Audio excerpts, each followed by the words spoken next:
எனக்கு காட்டப்பட்டது. என்னுடைய உம்மத்தார்களுடைய நல்ல நல்ல செயல்கள் எல்லாம் எனக்கு எடுத்து காட்டப்பட்டது. அதுல அதுல எனக்கு காட்டப்பட்ட செயல் என்ன அப்படின்னு சொன்னா, நடந்து செல்லக்கூடிய பாதையில, நடைபாதையில மக்களுக்கு இடையூறு தரக்கூடிய பொருட்களை அகற்றுவதுதான் அதில் ஆக உயர்ந்ததாக எனக்கு காட்டப்பட்டது என்பதாக ஸல்லல்லாஹு அலைஹி வஸல்லம் அவர்கள் சொல்லி காண்பிக்கின்றார்கள். ஒரு பாதையில் இருக்கக்கூடிய கல்லையோ முள்ளையோ மக்களுக்கு இடையூறு தர மாதிரி அது நடுவு பாதையில கிடக்குது, அதை எடுத்து ஒருத்தர் ஓரமா எடுத்து போட்டுட்டாருன்னா அது ஆகப்பெரிய செயலாக எனக்கு காட்டப்பட்டது என்பதாக ஸல்லல்லாஹு அலைஹி வஸல்லம் அவர்கள் சொல்லி காண்பிக்கின்றார்கள். எந்த அளவுக்கு அடுத்தவர்களை நோவினை தரக்கூடாது என்பதற்கு நாம் ஹதீஸ்ல நம்ம பார்த்தோம் அப்படின்னு சொன்னா, அன்னை ஆயிஷா ரலியல்லாஹு அன்ஹா அவர்களுடைய பணிப்பெண் அவங்க சொல்றாங்க ஆயிஷா அம்மாட்ட, இன்னைக்கு நான் காபாவை போய் நான் தவாப் செஞ்சேன், காபத்துல்லாவை நான் போய் தவாப் செஞ்சேன், 7 சுத்து சுத்தி வந்தா அதுக்கு பேரு ஒரு தவாப், நான் தவாப் செஞ்சேன்.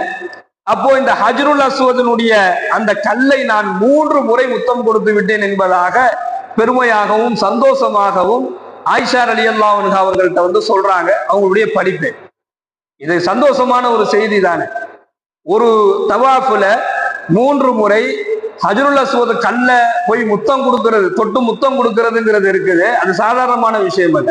அப்படி அவ்வளவு சீக்கிரமெல்லாம் உள்ள போய் நெருங்கிட முடியாது. அது கடுமையான கூட்டம் இருக்கும், கூட்ட நெரிசல் இருக்கும். அது ஒரு முறை தொடுவதே பெருசு, 3 முறை, அதுவும் ஒரு பெண் போய் 3 முறை தொடுவதுங்கிறது கடினமான ஒரு விஷயம்தான். இப்ப இதை அவங்க சந்தோஷமா சொல்றாங்க. ஆனால் ஆயிஷா ரலியல்லாஹு அன்ஹா அந்த பணிப்பெண்ணை பார்த்து சொல்றாங்க, அந்த கூட்ட நெரிசல்ல ஆண்கள் எல்லாம் இருக்கும் பொழுது அந்த ஆண்களை எல்லாம் தள்ளி விட்டு முண்டி அடித்து அவர்களுக்கெல்லாம் ஒரு நோவினை ஏற்படுத்தி அந்த கல்லை போய் நீ தொட்டுட்டு வந்தியே, இது அவர்களுடைய கூட்ட நெரிசலில் அந்த மற்றவர்களுக்கு நீ இடையூறு செய்து வந்த இந்த செயலுக்கு அல்லாஹ் உனக்கு நன்மை தராமல் போகட்டும் என்பதாக அன்னை ஆயிஷா ரலியல்லாஹு அன்ஹா அவர்கள் கூறினார்கள் என்பதாக நம்ம ஹதீஸ்ல பார்க்கிறோம். பைஹக்கில இந்த ஹதீஸ் இடம்பெறும். அவங்க செஞ்சது ஒரு நன்மையான ஒரு செயல் தான்.